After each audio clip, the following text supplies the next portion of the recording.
Et pour répondre à ces questions, on accueille deux économistes, Henri Sterdignac de l'Observatoire français des conjonctures économiques, membre signataire du manifeste d'économistes atterrés, et Nicolas Bouzou, vous êtes de tendance libérale, également essayiste. Bonsoir à vous deux.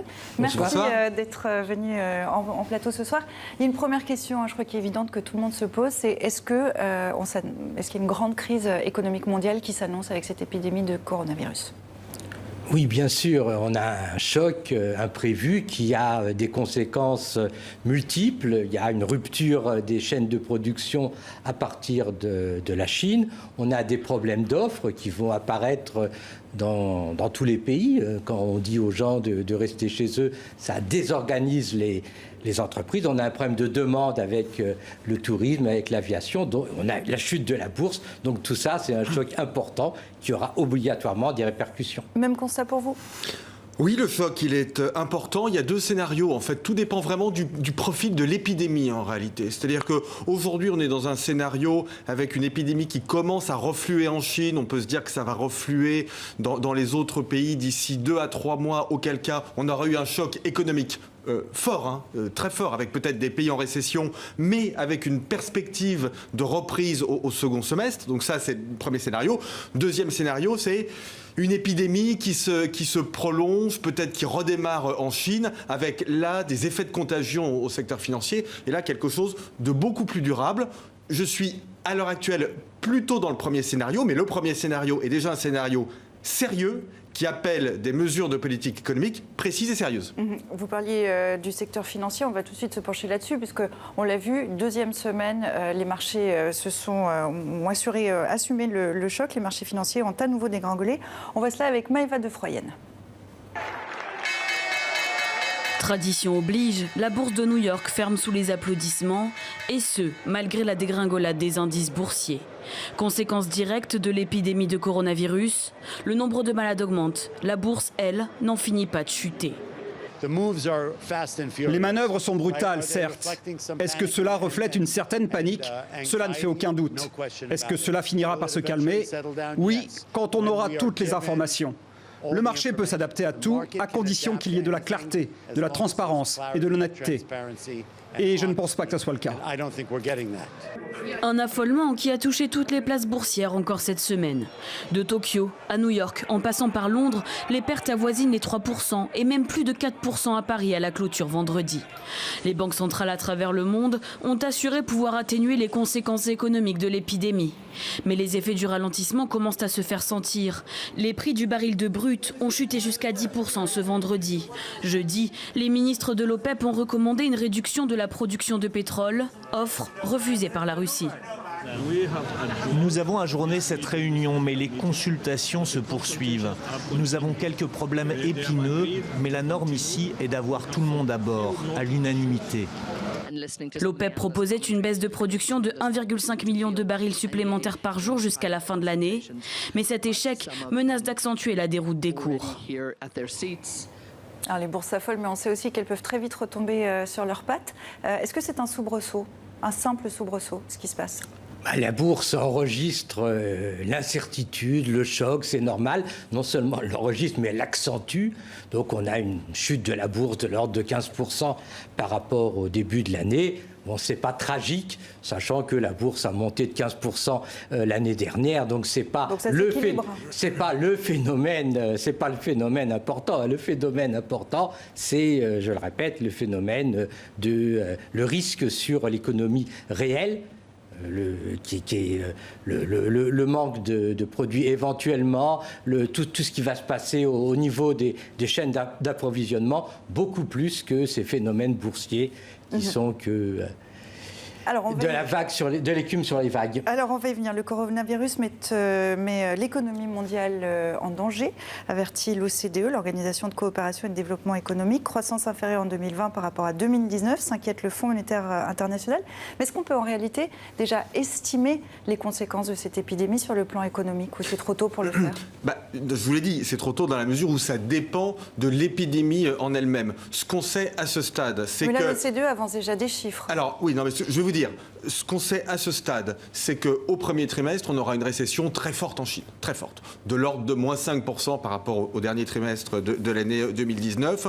On sait aussi que dans un pays comme l'Italie, qui est à l'arrêt, qui était déjà avec une croissance nulle, en réalité, on sera sans doute en récession. Pour, je dirais, des pays d'Europe continentale, comme la France, on aura plusieurs dizaines dixièmes de points de croissance en moins à minima, avec, dans certains secteurs, c'est ça ce qu'il faut bien comprendre, des possibilités de faillite d'entreprises, dans le secteur du tourisme, dans le secteur de l'élevage. Oui, mais ça c'est très important parce que ces entreprises-là, le rôle des pouvoirs publics, c'est de les aider à tenir. Il faut les aider. Parce que, rendez-vous compte, un restaurant qui fait faillite à cause du coronavirus, mais s'il fait faillite, il ne sera plus là au moment de la reprise. Donc c'est stupide du point de vue économique. Donc il faut un soutien public à ces entreprises. Je vous laisse réagir. Oui, enfin, on sait évidemment que le choc sera brutal. Ça sera sans doute de l'ordre de 1,5% au niveau du PIB mondial. Hein. C'est assez normal. Le problème, bien sûr, c'est que en grande partie, ce qui est important, c'est de savoir quelles sont les activités touchées. Est-ce que ça sera effectivement des activités essentielles? Quand c'est des produits pharmaceutiques qui manquent, c'est tragique. Mais d'un autre côté, bon, la mondialisation est allée trop loin. Il y a un développement excessif du tourisme, il y a un développement excessif de l'aviation qui, de toute façon, posait problème compte tenu des contraintes écologiques. Et donc, d'une certaine façon, ce choc, il nous dit quelque chose sur la fragilité de l'économie mondiale. Vous avez haussé les sourcils, ça veut dire que vous n'êtes pas d'accord? Est-ce que, en effet, ça ne démontre pas, en ce moment, ce qui est en train de se passer, cette fragilité d'une mondialisation qu'on a pu décrire ces derniers mois? Non, c'est pas ça. Peut-être à revoir. Tout le sujet sur la mondialisation est très important et très intéressant. Mais là, moi, je suis dans la limitation des dommages économiques et dans la limitation des dommages sociaux. C'est ça ce qui m'intéresse à court terme. On va venir dans un instant. Mais la question qui est posée est une bonne question aussi. Est-ce que ce n'est pas le système aussi qui démontre sa fragilité aujourd'hui avec une épidémie? Alors, c'est pas la mondialisation en elle-même le problème, parce que si vous avez toutes les usines automobiles, je dis n'importe quoi, mais à Saint-Étienne, et que vous avez une épidémie à Saint-Étienne, je veux dire, il n'y a pas de mondialisation et vous avez quand même un pays qui est bloqué. Donc, c'est pas ça en vérité le sujet. Le sujet, c'est qu'on a eu des pertes de compétitivité très importantes dans les pays développés, avec beaucoup de délocalisation, et aujourd'hui, il y a en effet des choses qu'on ne fabrique plus dans un certain nombre de pays. Je vous donne un exemple concret. Non, mais c'est mondialisation et désindustrialisation. C'est pas mondialisation en soi, c'est mondialisation plus désindustrialisation. Toutes les pédales de frein, par exemple, elles sont fabriquées en Chine.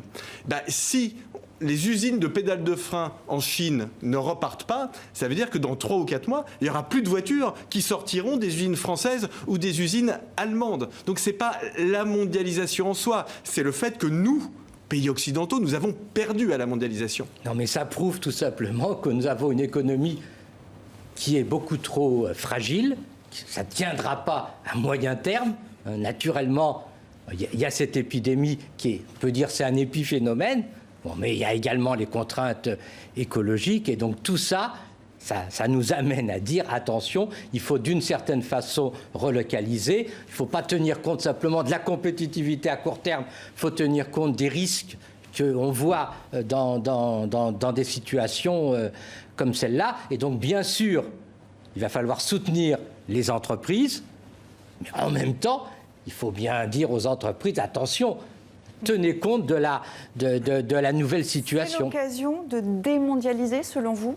Bien sûr, c'est l'occasion de démondialiser. Un certain nombre d'entreprises vont prendre conscience, bien sûr, de la fragilité de dépendre trop de producteurs chinois. Et même en France, on l'a vu avec l'exemple des produits pharmaceutiques. Il est tout à fait évident qu'on ne peut pas se permettre de trop dépendre de production dans des pays comme la Chine. Et donc, naturellement, d'un côté, effectivement, à court terme, il va falloir secourir un certain nombre d'entreprises, il va falloir du chômage partiel, il va falloir secourir les gens qui n'iront pas travailler parce qu'ils doivent garder leurs enfants. Mais il faudra réfléchir. Là, justement, on en vient à une situation qui est très concrète. On le voyait tout à l'heure. On ne peut plus travailler sur son lieu de travail, il y a le télétravail, des manifestations qui s'arrêtent, des petites entreprises, des PME qui sont peut-être directement impactées. Est-ce que ce sont eux, est-ce que ce sont les petites entreprises qui vont être impactées dans un premier temps et donc les citoyens très directement derrière? Alors, pas que les petites. Alors, les petites entreprises, oui, mais les grandes aussi. Vous avez des grandes compagnies aériennes qui vont être impactées. Il y a deux choses très concrètes. Moi, je fais vraiment deux préconisations au gouvernement. La première, c'est le système de santé pour raccourcir au maximum l'épidémie. Donc, il faut mettre davantage de moyens sur le système de santé. Ça passe par des choses extrêmement concrètes. Il faut sans doute payer des heures survaloriser les heures supplémentaires faites par les personnels de santé. Il faut donner un peu plus d'argent aux hôpitaux. Donc ça, c'est la première chose. La deuxième chose, en effet, alors le gouvernement a déjà fait des choses très bien en France. Au cas par cas, les entreprises peuvent négocier des étalements de charges sociales. Elles peuvent faire garantir leur crédit de trésorerie par la Banque publique d'investissement. Tout ça est très bien. Mais il faut aller plus loin, il faut maintenant aller vers des soutiens sectoriels. Parce qu'il y a des choses, si vous voulez, il y a des secteurs qui sont frappés et qui ne sont pas encore bien identifiés. Je vous donne un exemple très, très concret. En 15 secondes, les pêcheurs de la Réunion, de l'île de la Réunion, 70% des exportations, c'est vers la Chine. Tous les ports chinois sont fermés. Voilà. Donc ça, il faut les aider. L'autre question qui en découle, vous parlez de la pêche, donc du prix du poisson. Est-ce qu'il faut s'attendre à une augmentation des prix des denrées notamment ? Jusqu'à présent, non. Jusqu'à présent, on n'a pas vu de pénurie massive. Il y a un certain nombre de produits qui posent problème, des produits industriels, mais bon, il faut être sérieux. Je veux dire, on a de la marge.